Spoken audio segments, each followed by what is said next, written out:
Shalom, here's your current events update.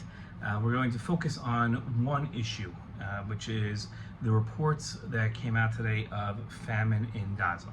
Now, this has been leading up for the last 18, 19, 20 months since the start of the war on October 8th, after Hamas attacked and Israel started fighting back. Reports came out that Gaza is under humanitarian crisis and the people in Gaza are suffering famine. And pictures have come out of what look like malnourished children. Now, it turns out a lot of these reports are fabricated. They're fraudulent. The New York Times famously ran a picture of a Palestinian child in Gaza that they claimed was suffering from starvation.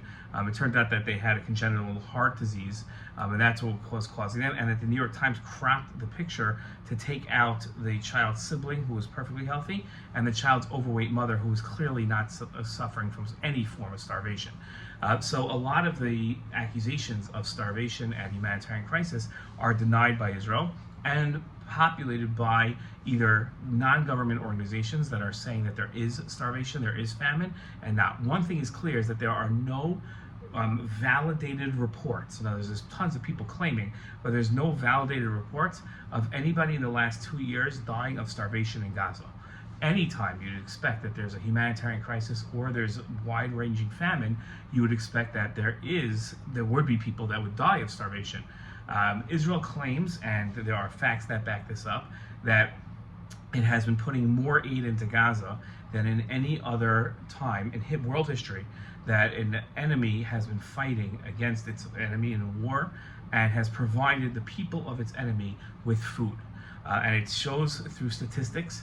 The Israeli Foreign Ministry does this. The Israeli Army, under its unit called Kogat, shows that statistically there has been more food delivered than what is necessary for people to have in Gaza. We're not talking about like starvation levels of food, but regular levels of food.